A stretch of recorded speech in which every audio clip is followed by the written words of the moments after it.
What's up, everyone? Thank you for joining me and welcome to my world. I'm not going to hold you up on this one. Let's get started.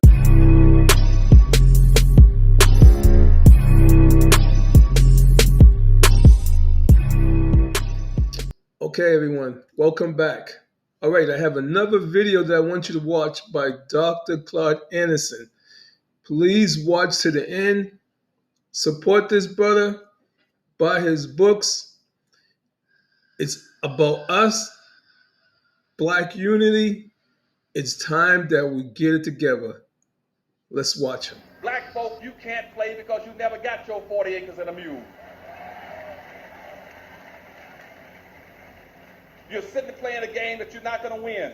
And if you know anything about monopoly, the primary principles that go around the board and take the money that you have and buy land and buy the best land around the board. And if you can't buy land, then you buy businesses like electric company, the railroad, and the water company. And you buy your land, and when you develop your land, you put houses on it. And once you could receive enough rent from people landing on your houses, you then take your money and buy hotels. And then after you buy the hotels, you sit there and wait for all the rest to come around and land on your property and bring some wealth and power home to you.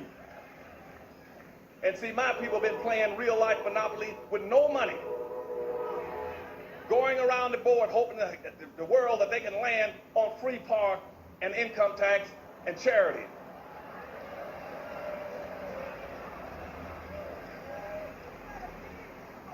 And you play that kind of a game in real life monopoly, sooner or later you're going to land on the wrong property. And you land on the wrong property in monopoly, you got two choices. You either go to jail or you go bankrupt and get out of the game. And black folk are playing in a real life monopoly game. And I wrote Black Labor, White Wealth to tell you exactly what the game was and how you're not playing it right. And then I followed that up with another book called PowerNomics, that says now that tracks and picks up exactly where Black Labor, White Wealth left off. And I'm delighted by the fact that black folk took that book, Black Labor, White Wealth, and went to Geneva, Switzerland, and filed for reparations around the world. And that book then sets the premise of what your problem is in America. In America, your problem is simple. You do not own and control anything of wealth and resources. You do not own and control anything more than 1/2 or 1% of anything important in the society. And yet, by the same token, you're bearing 600 to 800 times your fair share of everything that's bad.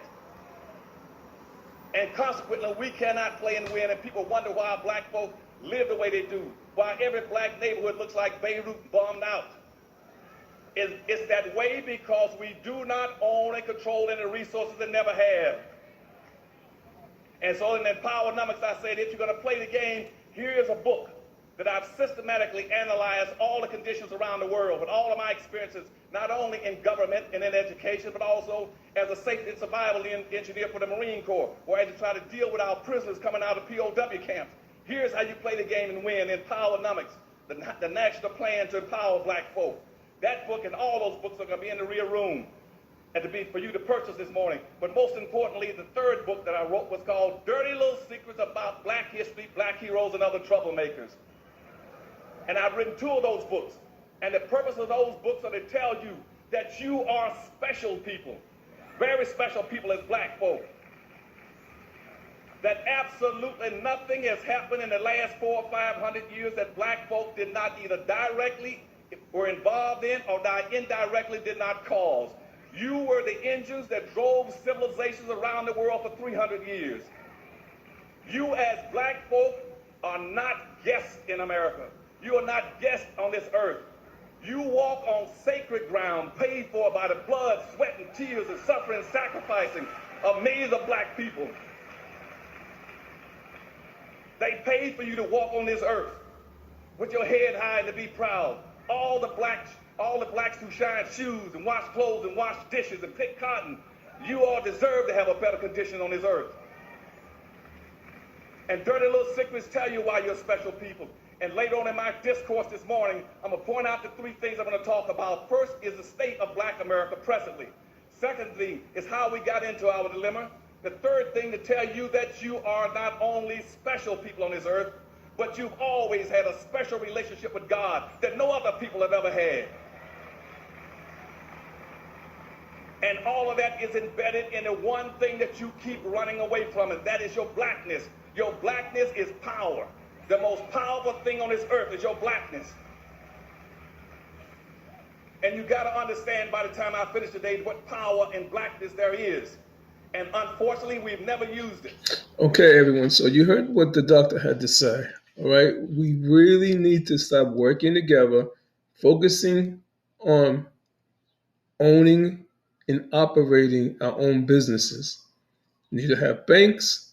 We need to have laundromats. We need to have our own schools. We need to have our own supermarkets. We can do this. We can do this. Trust me. If my brothers and sisters did it in the 1920s,